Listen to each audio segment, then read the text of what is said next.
am falling very much behind on these preview guides. You may have heard it last week and a little bit this week still.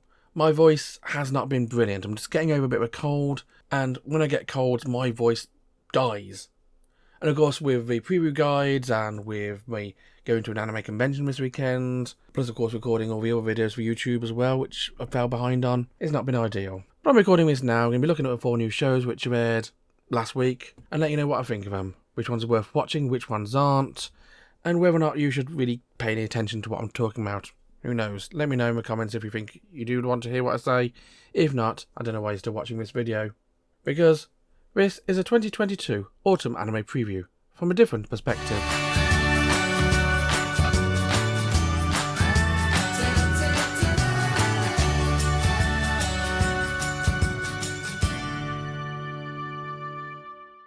First up today, we have Reincarnated as a Sword, an anime which really does not need explaining. You got a main character who dies in our world, who is reincarnated in another world. Only reincarnated in another world as a sword. He's an overpowered sword, and he gains the ability to move around without need of a person, kill loads of monsters, and get super powerful. But what he really wants is someone to wield him. And all while this is going on, we're also being introduced to our other main character, Fran. A little cat girl who is basically a slave. She's got a slave collar on and is forced to do a bidding of a rather nasty looking slave driver. He definitely is not a very nice guy and is forcing her to do all the work for him, along with all the other slaves, just do manual labour really. One thing leads to another, and eventually the two become acquainted. Well, Fran comes across a sword lying around and uses a sword to fight off a big bad guy, and the slave driver comes across a sword. Shisho, a master, as he ends up being called, ends up basically freeing Fran from the slavery, and the slave driver gets what's coming to him, a sword. Not wielding it, getting hit by it. Not very pleasant. The first episode is very much an introductory episode to the entire premise of it. Not that you really needed an introduction to a premise of being reincarnated in another world as a sword. It's an isekai. Main character's a sword. There's a cute cat girl who has a sword. I don't really know what's going to mean more in that one. It feels like it's trying to be an overpowered isekai or reincarnated as a weird thing type anime, like reincarnated as a slime, but not as interesting. Rimuru has character. All that Master has is a face and a want to be strong. It's probably going to get an overprotective streak about him, about being a sword wielded by Fran. Fran just wants to be better. It's going to be more about the relationship between the two of them. It doesn't sound terrible. Watching it, it really didn't do anything for me. I can't really recommend this one, but a better anime of the same genre. Like previously mentioned, Reincarnated as a Slime. But if you are interested in watching Reincarnated as a Sword, you can find it airing over at High Dive. Next up, we got an anime which looks like it was designed to appeal to me. It's a cute girls doing cute things looking anime, where a main character, starting a new school, gets into a club, and we get to learn about the club activities and explore them through her learning about them. This one is an anime called Do It Yourself.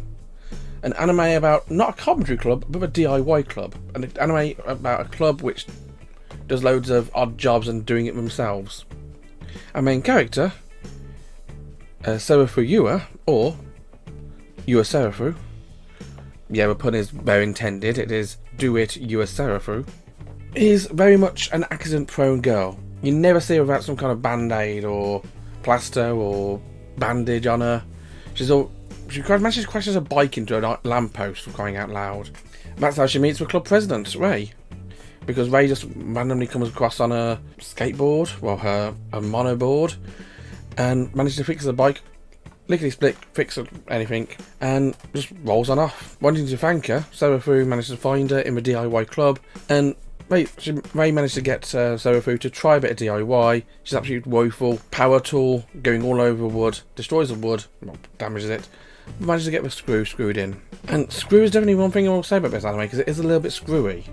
It's cute, but it's fun, but there's not much meat to those bones just yet. I enjoyed it a lot. It's definitely my type of anime. But if you don't like cute girls doing cute things, you can probably steer well clear of this one. So much girls in a school club, after school, doing something different. And this is definitely one I'm going to be sticking with. If you do want to watch Do It Yourself, You can find it airing over at Crunchyroll. Third up today, we have an anime which, I'll be honest, I thought I'd already watched. This one says it's called Bibliophile Princess though, not Ascendance of a Bookworm. It's not about a cute girl reincarnated in another world without books, wanting to create books, but a girl just who likes books. She's a noble lady who has no real interest in anything at all, and just wants to read.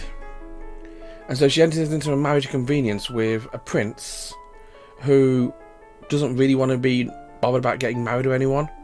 He doesn't want to get bothered with marriage proposals, she just wants to read. It works out best for both of them. Now, Eliana is very much not the same type of character as Main. I think Main would look at her and want to be friends with her because bookworm buddy, but Eliana is very much beautiful, serenely reading books in her own time, not all too interested in doing anything to try and get those books, and just happy to read books. Whereas Main is very much proactive about improving her life so she can get more books. Although that may just be a matter of the world they're living in. Main needs to improve herself in the world in order to get her books because she can't get them normally. Now, towards the end of episode 1 of Bibliophile Princess, Eliana runs into a bit of a snag. Things don't seem to be going her way. Something's going on in the background. We're not fully explaining exactly what it is, but it's looking like the prince is drifting away and drifting towards another woman, which is fine. It was only a marriage convenience. And all of a sudden, Eliana has the books pulled out from underneath her. Suddenly she can't go back to a library to read whenever she wants to. She's been sent home with no guards, or different guards than she's used to.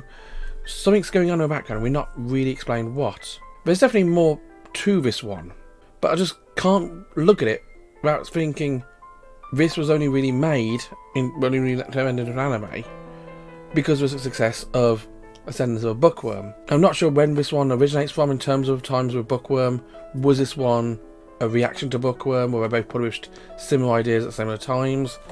I'll never know. Well, I suppose I could do if I looked it up, but when involved reading a book. I'd much rather watch girls read books on an anime. I probably will be watching a few more episodes of this one. It's definitely not got the same character and flair as Bookworm had, but it looks enjoyable. If you do want to watch Bibliophile Princess, you can find it airing over at High Dive. Finally today, we have Akiba Maid War, an anime about maids in Akihabara. You may think what's strange about that? I mean, there's loads of anime which have maids in Akihabara. Well, this one's a little bit different in that the third word of the title of the anime is war. Now, what about fighting between different shops trying to get people in through the door? I mean literal warfare, because as our main character Nagomi finds out, Akihabara, the maid scene, is very much a battleground, literally. Herself and her other new recruit maid, Ranko, at the Tantakatan Maid Cafe, we have literally a pig-themed maid cafe, are sent with a journey to another maid cafe to deliver a message. Now, they don't know what the message is until they get there. It's read out to them, but basically saying, you suck, sort of thing. And suddenly, they get attacked by these other maids in their maid cafe. Thankfully, Nagomi's none the wiser, but Ranko's all ready for it. She's got a gun in a paper bag and lets loose. Suddenly there's warfare on the streets of Akihabara where the two maids from Tantakatan are running away from the, I think, bunny girl maids in the other maid shop. And it's almost an idol-style dance routine with guns on the streets of Akihabara, blood flying everywhere. It's an experience, it's a weird one to watch. Seriously, you need to see this one if you want to believe what it's about. It's very bloody, but the blood is done in an almost artistic way, but it's over top. On one side it's mad and silly and fun, on the other side it's crazy and violent and hard to watch. Two conflicting things, maids and combat. Well, let's be honest, maids and combat go back years, but maids and warfare and murder on the streets of Akihabara. Who'd have ever thought we'd see those together? Again, it's probably quite likely actually, given anime and Akihabara and maids. I probably will go back and watch a few more of these episodes. It has the same sort of energy as Zombieland Saga, the same crazy energy, but it may be a little bit too much energy for me at times. If you're interested in watching Akiba Maid War, you can find it airing over at High Dive. That was Reincarnated as a Sword, Do It To Yourself, Bibliophile Princess, and Akiba Maid War. Four very different shows, all aired last week and airing this season online. Let me know what you think in the comments and join me next time for more. And so until then, Bye bye.